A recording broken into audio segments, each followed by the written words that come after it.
یادم طلبه مکتب بودیم، یک دودرم مکتب بخوند. این آدمای قدیم عجیب یک فعلی داشتن. خدا رحمتش کنه مسافری پدرمون، همین پاپوشی که میخرید حتما یک رزمیر کلون میخرید، نقشه میکشید که پای کودک تیز کلون میشوه. اگه تیرانو برای مکتب میخره نقشه بهار هم میکشید، سال دیگه میشوه کو. برای همین یک رزمیر کلونتر میخرید.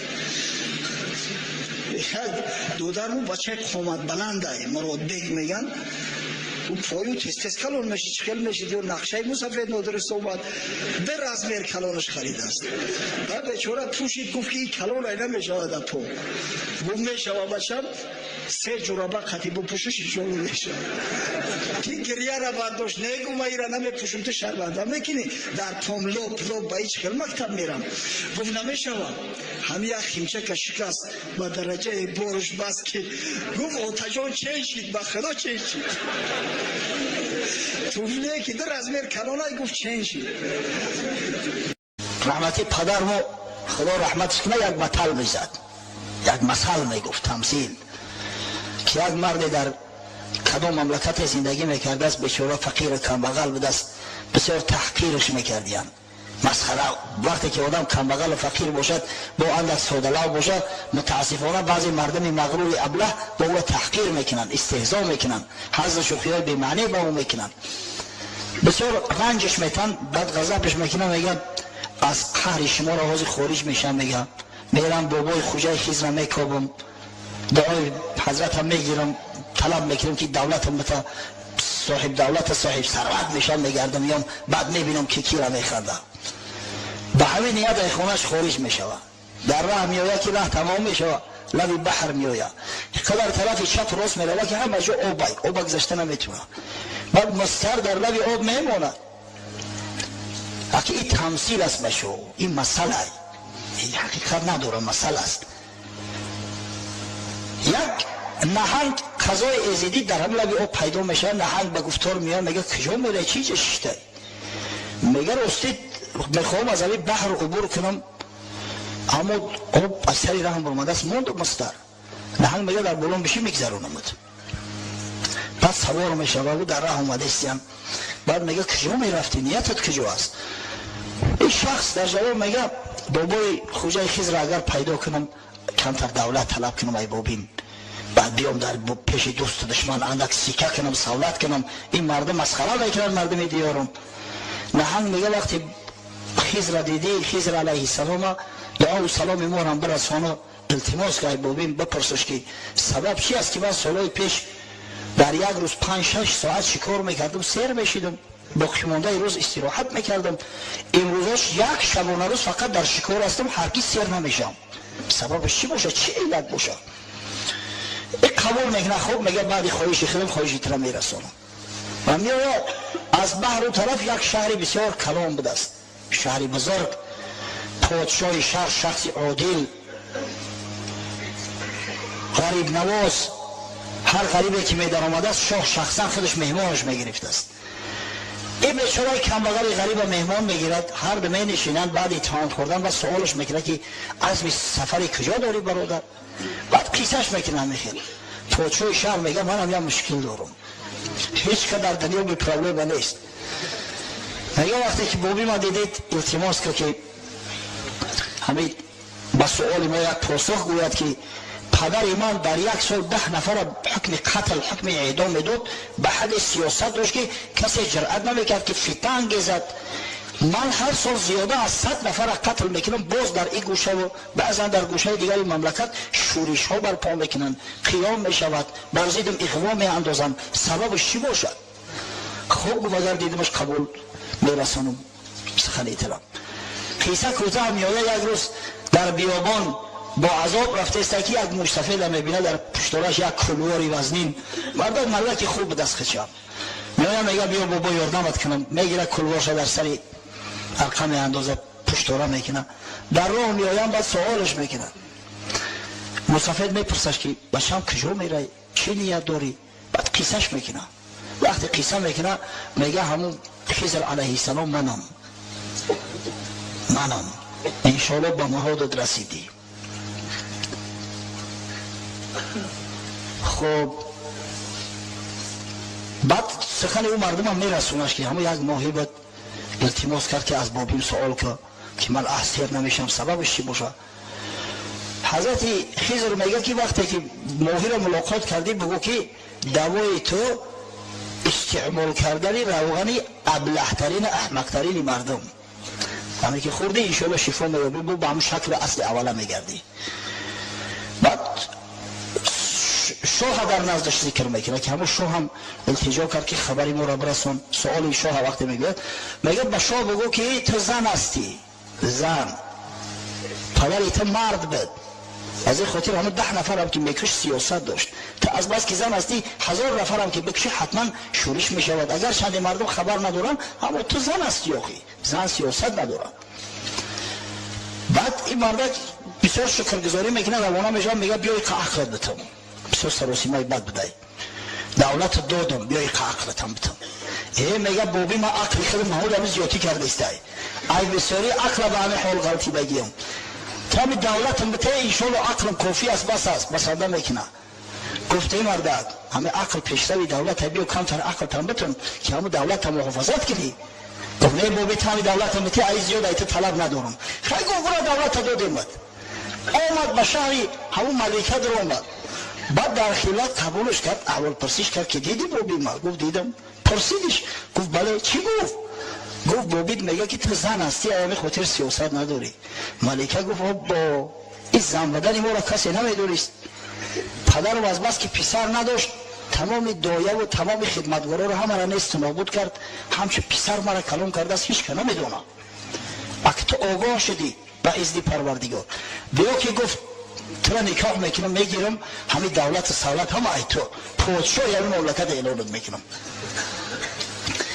گفت من چه کنم ملکی ترا و پادشاهی ترا؟ بابیم دولتم داده است در مملکت خودم میرم سکه میکنم در پیش دوست و دشمنان را میسوزانم. گفت اخی مردی به عقل با تو پادشاه بشه بعد بخواه مملکتت میریم اخی در موکب در کوکب پادشاهی برات بهتر نیسته؟ گفت نه لازم نیسته ولی من کبرم اول دولت سالت را که بابیم داده است بگیرم.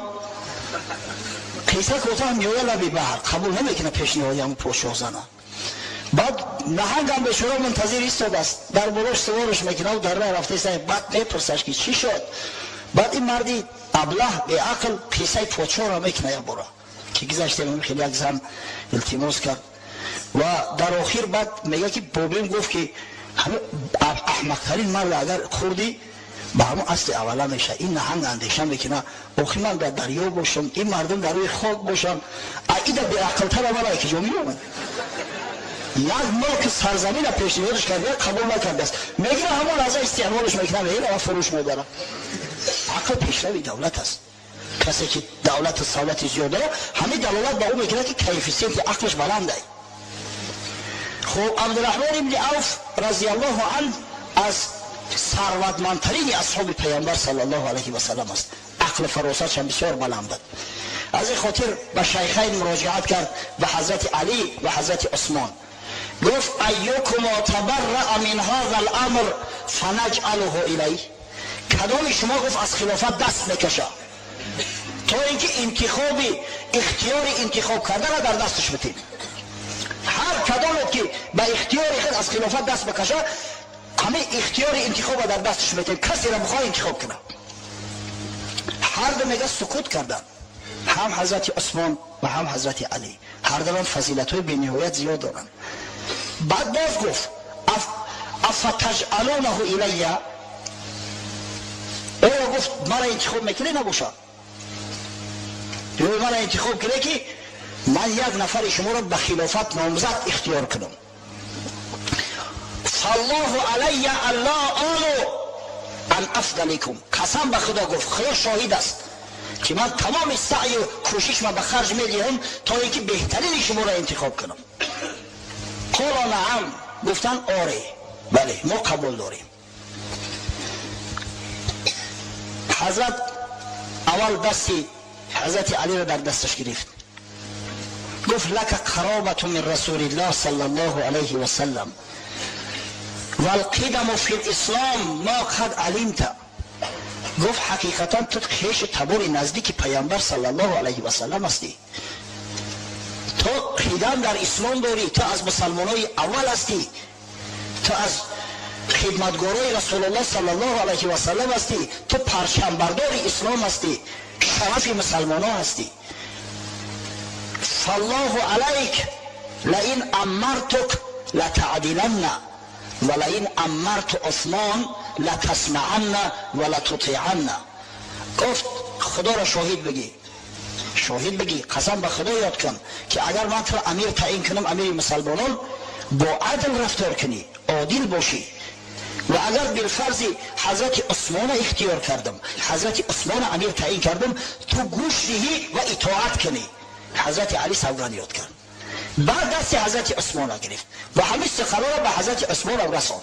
واقعا حضرت عثمان هم خیش نزدیک رسول الله صلی الله علیه و سلم است. اگر ما دامادیش صرف نظر کنیم، حضرت علی یک بار داماد باشه، حضرت عثمان دو بار داماد شدگی است، دو بار داماد شدگی است. در ابتدا رقیه دخترش حضرت رسول الله با کابه نکاحش در آورد. بعدا وقتی که در سال دوم هجرت هنگام واقعه بدر رقیه رضی الله عنها از دنیا گذشت، دختر دومش ام کلثوم با حضرت عثمان بزنی داد. حتی وقتی که ام کلثوم از دنیا رفت، حضرت صلی الله علیه و سلم گفت یا عثمان دیگر دختری به شوهر ندارم و اینو میداد. اومد زنورین حضرت عثمان. از طرف دیگر عثمان هم از طرف پدری و هم از طرف مادری با رسول الله صلی الله علیه و سلم خیش است. عثمان ابن عفان ابن ابی العاص ابن امیه ابن عبدالشمس ابن عبدمناف، در عبدمناف یک میشوند. حضرت رسول الله محمد ابن عبدالله ابن عبدالمطلب ابن هاشم ابن عبدمناف. ببینید در چهارم پیوند علاقه یک جوره میشوند، در چهارم پیوند. از جانب مادریش هم، مادری حضرت عثمان هم در چهارم زانوی چهارم بگیم پیوند چهارم علاقه با رسول الله خیش میشوند. از طرف دیگر مامای حضرت عثمان، مامای مادریش، مادرش ام حکیم عمه رسول الله صلی الله علیه و سلم. ام حکیم یعنی مامای حضرت عثمان و عبدالله پدر رسول الله صلی الله علیه و سلم برادر و خواهر شقیقه هم، از یک پدر یک مادر هم. ببینه چقدر قرابت نزدیکی داره. از این خاطر حضرت عثمان هم گفت که تو قرابت داری به پیامبر، تو قدم در اسلام داری، از مسلمانای دوره اول هستی. حضرت عثمان از همون مسلمانای زمره اول از پنجم یا ششم شخصی است که اسلام آورده است. ولی ایشان در ضمن ترجمه عروش بعد را بیان میکنیم. از این خاطر گفت تو قسم یاد کن که اگر من تو را امیر تعیین کردم به عدل رفتار میکنی و اگر بالفرض حضرت علی را امیر تعیین کردم و با او بیعت کردم اطاعت بکنی. حضرت عثمان هم این قسم را به زبان راند. فلما اخذ المیثاق، حضرت عبدالرحمن میثاق وقت گرفت، قال ارفع یدک یا عثمان، گوه عثمان دست بردار. فبایعه و با حضرت عثمان بیعت کرد. حضرت عبدالرحمن بن عوف گفتم که بسیار زیرک بود، کردان بود. در همون روزها تمام سرورای قبایل عرب همه آمده بودند، همه سردارای قبیله ها، سرلشکرها کی خلیفه مسلمانان میشود گویان آمده و در مدینه میزیستند. با اکثر مردم صحبت کرد، احوال پرسی کرد که شما کی را اختیار دارید، کی را میخواهید که خلیفه تعیین شود. دید که در بینشون قریب که برابری است، اونقدر اختلافی نیست، اونقدر ضدیتی نیست. بعضی کتابان متاسفانه خطا گفتند. حتی دیدیم در البدایه و النهایه ابن کثیر، علامه بزرگ ابن کثیر میگه که گویا که غیر از عمار ابن یاسر و مقداد ابن اسود کسی طرفدار حضرت علی نبود. اما این دروغ محض است، زیرا که وقتی مأخذها را میبینیم حتی میبینیم که اکثر طرفدار حضرت علی بودن. اما وقتی که بیعت شد با شرط و قید، حضرت علی دیگه شخصی بود که با عثمان بیعت کرد. بعد عبدالرحمن ابن عوف عثمان رضی الله عنه حضرت علی بیعت کرده است. فراموش نشده برادر عزیز، دوم شخصی که با عثمان بیعت کرده است. این روز این فتنه‌گرای ملعون ببینه، چه تهمتایی میزنن؟ گویا علی مظلوم بود، گویا خلافت از او به ظلم ستاندن بیعت نکرد، هرگز بیعت نمیکرد. حتی سفسطه ها میگن که گویا که علی از جانش میترسید، خوف به جانش میبرد. شیر خدا، شمشیر خدا، کسی که از مسلمانای خیبر نترسید، دروازه آهنی را گرفت، کند ایجاش، دور انداختش، بعد خوشش رفت. از شدت وزنینی او دروازه و از شدت همون قوتی که استفاده برده بود. شخصی که از هیچ کس غیر خدا ذره سری ترس نداشت، گویا که ترسیده باشه از جانش بیعت کرده باشه. این سفسطه ها را یستمونه برادرای عزیز. چند گوی مرتضی مظلوم بود، از سیاست راندن محروم بود. چون علی شیر حق است تاج سر، ظلم نتوان کرد با شیر ای پسر. ای به نمیداری که بگویم مصطفی حضرت مرتضی علی مرتضی مظلوم بود، محروم بود. علی شیر خدا است، پیغمبر شیر خداش گفته است با شیر ظلم کرده بشود. کی با شیر ظلم میکنه؟ روباه میتونه که با شیر ظلم کنه؟ ای پسر تو بینشانی از علی، اینو یا و نام دانی از علی. مرتضی را میمکن با خود قیاس، زان که در حق غرق بود آن حق شناس. مفسرها شارحها سببی با عثمان بیعت کردن حضرت عبدالرحمن ابن عوف در چی میدونن؟ در آن که وقتی که پیش حضرت علی اومد گفت یا علی،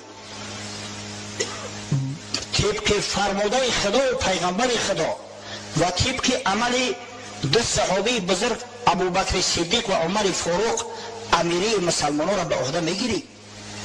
حضرت تو دیده شد، بسیار امر مخوف است. اون مردم از قیامت میترسن، از حساب و کتاب پیش پروردگار میترسن. گفت واقعا امر مشکل هستیم، اما موافق علم و دانش خودم سعی کوشش میکنم. اما وقتی که با عثمان مواجهت کرد، گفت یا عثمان، طبق قرآن احادیث پیامبر و طبق خلافتی که دو خلیفه راشد کردن امیری مسلمانان را به دوش میگیری؟ پذیرفتی؟ گفت پذیرفتم به یگان شک تردید. وقتی که به شک تردید گفت، حضرت عبدالرحمن ابن عوف با عثمان بیعت کرده است. از همین خاطر حضرت علی هم گیلمن نبود.